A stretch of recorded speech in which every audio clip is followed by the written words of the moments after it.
ने अबे अब तो मन पसंद एक बालक आया था मेरे पास, आया कि बाबूजी इधर कथा करवा जाओ तो निमंत्रण देवा के लिए बिल्कुल घर आए साहब, अप टू डेट चश्मा वश्मा लगे बिल्कुल। बाबूजी ये पत्रिका है वैसा, मैं इतनी दूर से आया हूँ, आपको आना पड़ेगा। मैंने कहा देखो मान लिया कथा ने पंडिताई का काम है, अगर मान लिया समय मिला तो मैं आऊँ। नहीं आपको आना पड़ेगा। मैं हाँ बाबूजी अपनी शादी स्पेशल है। अब मैंने देखा ये स्पेशल शादी और कौन सी, मान लिए वो शादी तो सभी एक सरी की होती है, पर ये स्पेशल शादी कौन सी है। उन्होंने कहा ये मेरी मनपसंद शादी है साहब।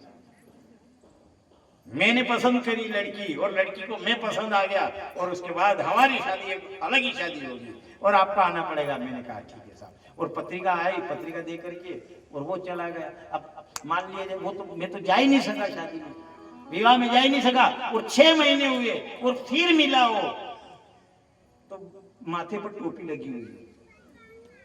लगी हुई ने उदास चेहरा, वो मिला फिर आया रोने लगा। मैंने कहा क्या हुआ, आपने नहीं पहचाना। मैंने कहा मेरे दिमाग से निकल रही मैं वही आपको शादी की पत्रिका। अरे वो स्पेशल शादी वाले हो आप। हाँ बाबूजी स्पेशल शादी वाला हूँ। तो क्या हुआ ये टोपी। अब मैंने देखा कि साहब मान लिया जाए माता पिता किसके ज्यादा प्रिय होते, कोई ज्यादा प्रिय होगा और उसकी मृत्यु हो गई इसलिए इसके आंसू गिर रहे। मैंने कहा कि ये टोपी क्यों लगा रखी। पर पहली बात तो ये बता दो कि और स्पेशल शादी हुई थी, शादी हो गई। हाँ तो वो शादी कैसे बढ़िया आनंद में, नहीं वो तो छोड़ करके चली गई। तो भैया तेरे तो मनपसंद शादी करी थी, फिर वो छोड़ करके क्यों चली गई। नहीं वो छोड़ करके गई तो गई, पर ये बता ये तेरे सिर पे टोपी क्यों लगी हुई। वो क्या सब उड़ गए, न जाने कैसी बीमारी लगी मेरे माथे पर, एक एक करके सब चले गए। मैंने कहा कोई तेरे घर शांत तो नहीं हुआ, मरा तो नहीं। ये उड़ करके चले गए, ये भी चले गए, वो भी चली गई। मैंने कहा वो क्यों चली गई, तो उससे पूछा वो जा रही थी। मैंने पूछा तू क्यों जा रही। वो कहते तेरे बाल को देखकर मैंने शादी करी थी, तेरे बाल भी चले गए, मैं भी। अब ये सब मन पसंद का कार्य है।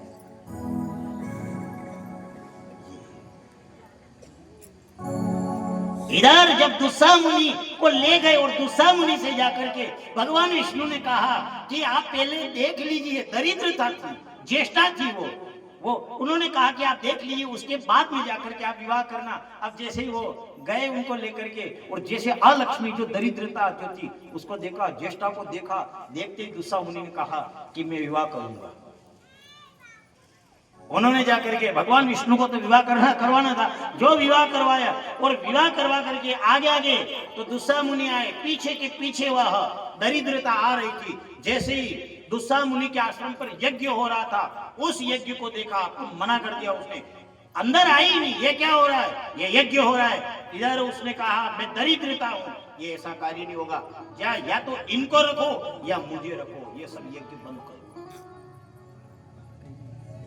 इसलिए घर के अंदर अगर दरिद्रता को निवास नहीं देना है, उनको स्थान भी दिया था, पीपल के वृक्ष के नीचे आदि दिया था, पर उन्होंने कहा दरिद्रता, उसी दिन से उनके घर का यज्ञ वगैरह सब बंद हो गया, यज्ञ सब बंद कर दिया। इधर मिठाई लेकर एक दिन भगवान विष्णु का जब विवाह लक्ष्मी के साथ हुआ, और जैसे ही जब मिठाई लेकर के वो आए और दरिद्रता से जाकर के दिया, बहन के वहां गए, उन्होंने देखा कि छोटी बहन बड़ी बहन के वहां जा रही है, कुछ लेकर के जाए, और मिठाई लेकर के गई तो वो क्रोधित हो गई, तुझे याद है कि नहीं है, मुझे खट्टा ज्यादा पसंद है, नहीं मिठाई मुझे पसंद नहीं है। और कहा जाता अपने यहाँ नींबू मिर्च जो बांधते अपन, नींबू और मिर्च जो बांधते हैं, ये किसको भाती है, किसको पसंद आती है, ये दरिद्रता को अच्छी लगती है। उस समय इधर भगवान नारायण ने कहा कि जो शनिवार के दिन अगर पीपल के वृक्ष के नीचे दीपक लगाएगा,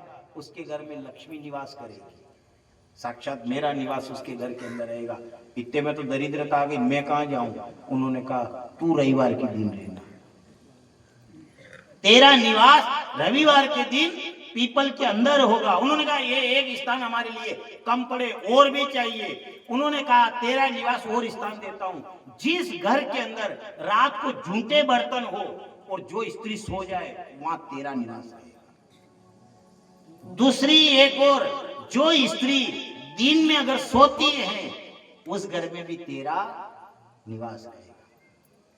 तीसरा एक और नियम है, लक्ष्मी वो होती है जो सूर्य नारायण उदय नहीं हो उससे पहले अपने बिस्तर को छोड़ दे, वो लक्ष्मी, उसके घर में लक्ष्मी रहेगी। अगर सूर्य नारायण उदय हो गए और उसके बाद तक आप सोते रहे तो उस घर में लक्ष्मी नहीं रहेगी, उस घर में दरिद्रता तेरा निवास रहेगा।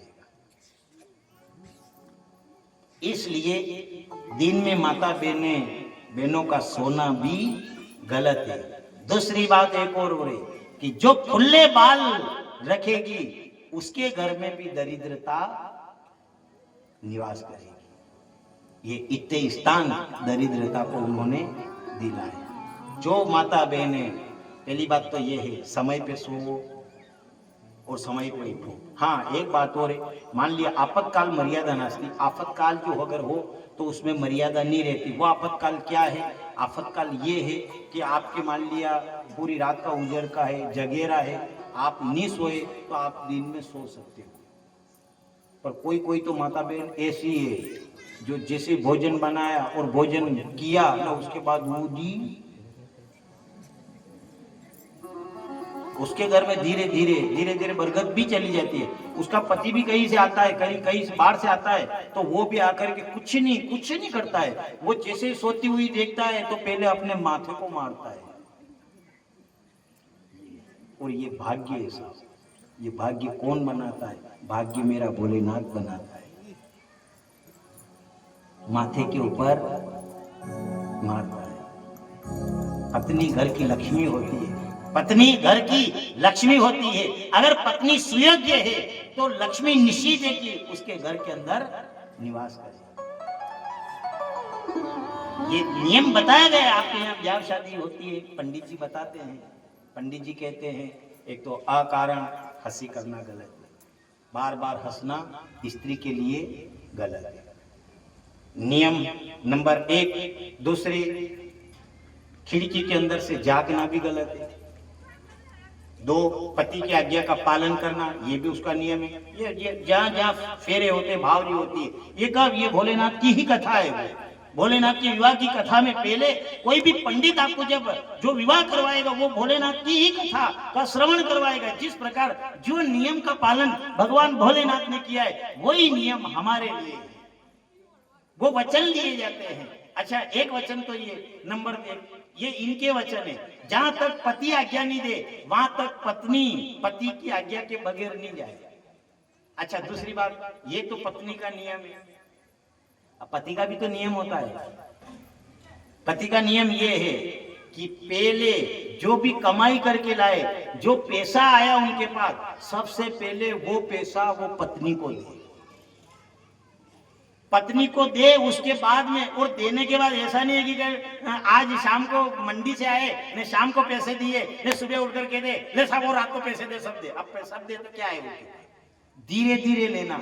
मान लिया 50,000 रुपए दिए तो 2,000 कब लिए, 8,000 कब लिए, 9,000 कब लिए, 10,000 कब लिए, इससे चाहे 2-3 हजार वो गायब कर दे। वो लक्ष्मी आपके घर की।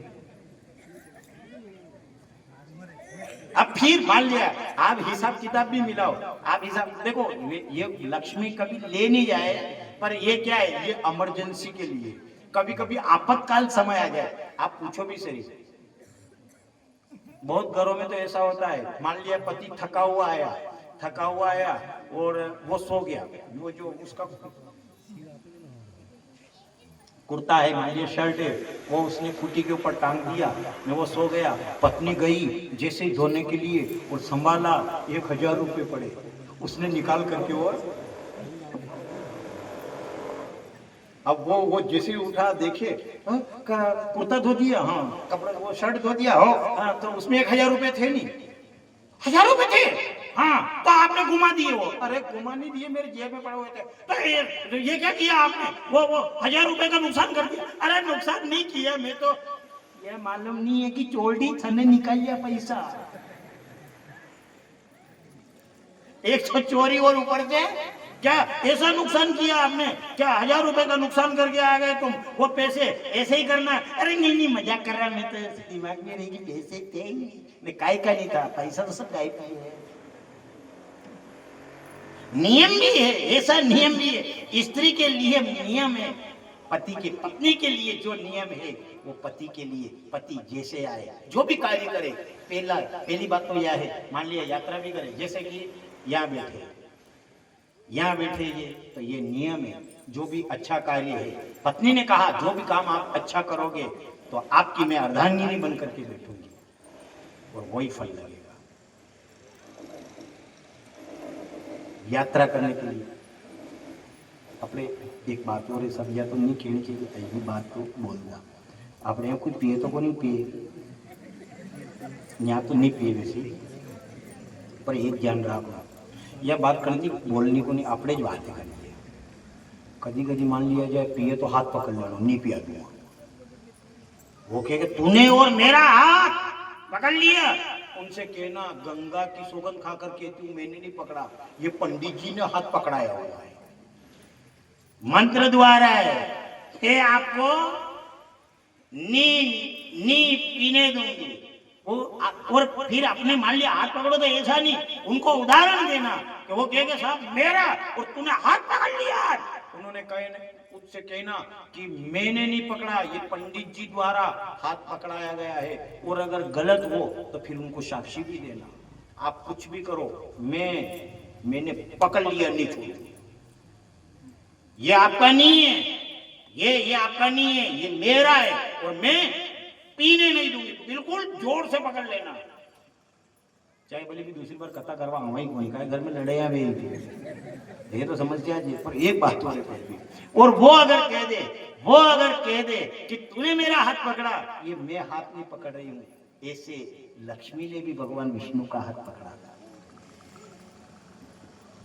जब एक मुट्ठी पान करी, एक लोक का राज्य दिया, दूसरी मुट्ठी पान करी सुदामा की चावलों की, 2 लोक का राज्य दिया, और जैसे ही तीसरी मुट्ठी वो पान करने लगे थे, उस समय लक्ष्मी ने, रुक्मणी ने भगवान कृष्ण का हाथ पकड़ लिया था। तो उनसे कहना कि जो कार्य लक्ष्मी ने, जो रुक्मणी ने कार्य किया है, वही कार्य में उन्होंने कहा ये छवि है, तो ये कर सकते हैं अपन। मान लिया अच्छा कार्य है, वो अच्छे कार्य में आप हाथ आगे बढ़ाओ, वो कहती है आप जो भी अच्छा कार्य करो, मुझे आपके दाएं अंग में रख करके आप कार्य करो, मैं आपके वाम भाग में आ सकती हूँ। जहां भी आप पैसा, धन, दौलत आप जहां पर भी रखो, उसका ज्ञात मुझे होना चाहिए। नियम दोनों के लिए बराबर। मांग क्यों भरी जाती है? मांग इसलिए ही तो भरी जाती है, मांग भरने का अर्थ है कि बेटी कुंवारी रहती है तब तक की मांग, उसकी जब इच्छा है वो इच्छा उसका पिता पूरी करता है, पर मांग भरने के बाद उसका पति। इसलिए आज जो विवाह की कथा है, तो विवाह की कथा से अपन को एक संस्कार लेना है कि पत्नी के लिए जो नियम है वही नियम पति के लिए। ऐसा भी रखो, कहीं पर भी रखो, तो वो पत्नी को ज्ञात होना चाहिए, पत्नी लक्ष्मी स्वरूपा होनी चाहिए। जब प्रभु श्री राम और माता जानकी का विवाह हुआ, उस समय सुनैना रानी ने जानकी के माथे पर हाथ रखा, और हाथ रख करके सुनैना ने जानकी से कहा, जानकी राम शर्मिला है, राम शर्मिला है, ये कभी ही तुझसे कुछ नहीं मांगेगा, पर हे जानकी मेरा आशीर्वाद है कि जो भी तू कार्य करे वो राम के रूप को देख करके कार्य करना। राम नहीं कहेगा। पतिव्रता किसे कहते? पतिव्रता का कोई तो छवि, और ये दिखाया जानकी ने। जब ये माँ की शिक्षा थी, माथे के ऊपर हाथ रखा और हाथ रख करके कहा, फिर बेटा कोई ऐसा कार्य मत करना जिससे इस माँ को दाग लग जाए। ये राम शर्मिला है, कभी नहीं कहेगा। और जब भी ये जो कार्य करे, इसके चेहरे को देख करके, राम के चेहरे को देख करके समझ जाना। और आखिर में वही कार्य जानकी ने किया था। जब प्रभु श्री राम को वनवास हुआ, गए और इधर मांगी नाव केवट ना आना, मर्म तुम्हारा प्रभु में जाना। मांगी नाव केवट ना आना, मर मैं तुम्हारे प्रभु में जाना। भगवान ने नाव को मांगा और कहा नाव लाओ हमें पार उतारो। केवट ने मना कर दिया, मैं नहीं आऊंगा। लक्ष्मण ने क्योंकि ये ऐसा था कि सेवक जो आपकी आज्ञा ही नहीं माने। राम जी ने क्योंकि आना को थोड़ी है कि तो घर थी जाओ शुकन खराब है तो पूरी यात्रा जो अगड़े वाली। उन्होंने कहा ये आपने सुमन से कहा वापस जाओ तो वो भी नहीं जा रहा है। आपने केवट से कहा कि नाव को लेकर के आओ, ये भी नाव को लेकर के नहीं आ रहा है। आपकी आज्ञा को कोई नहीं मान रहा है। इधर राम ने कहा कि ये आज्ञा नहीं माने, ये शिक्षा तू दे रहा है लक्ष्मण। तो ये बताओ आज्ञा क्या तुम दोनों ने मानी? वनवास मुझे अकेले को हुआ, फिर जानकी से मैंने कहा तू यहीं रहना तो जानकी रही वहां नहीं, इसने भी आज्ञा नहीं मानी, ये भी आ गई। और तेरे से कहा तू रहना यहाँ अयोध्या में, तूने भी आज्ञा नहीं मानी, तू भी नहीं रहा। तो ये तो शुरू से ही सुगन बिगड़े हुए हैं, यात्रा के से गुण बिगड़े हुए हैं, तो ये कैसे मानेगा? और आखिर में वो नाव में जब राम ने बिठा करके और जब पूरा दिन राम लक्ष्मण जानकी के साथ केवट ने बिता दिया, शाम का समय हो गया और उस पार उतारा। राम ने लक्ष्मण से कहा, लक्ष्मण मैं जानता हूं केवट गरीब है और अगर आज कुछ नहीं दिया तो इसके घर का चूल्हा नहीं जलेगा, इसके घर का आज चूल्हा नहीं जलेगा, हमने कुछ नहीं दिया इसको। पर अब राम ने देखा मेरे पास कुछ नहीं है, वलकल वस्त्र है, क्या दूं? इधर ये बात लक्ष्मण जी से कह रहे थे, कहते कहते एकदम प्रभु श्री राम की नजर जानकी के हाथ पर पड़ी। तो जो सुनैना माता जनक जी ने जो अंगूठी दी थी, उस अंगूठी के अंदर हीरा लगा हुआ था। पियही असिया की जानन हारी, तबई मणि मुद्रिका उतारे। पियही असिया की जानन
इधर राम ने जैसे ये लक्ष्मण से कहा, अगर केवट को आज कुछ नहीं दिया गया है तो इस केवट के घर का चूल्हा नहीं जलेगा। अरे ये लक्ष्मण, आज पूरा दिन इसने हमारे साथ व्यतीत कर दिया, पर अब दूं तो क्या दूं, मेरे पास कुछ नहीं है।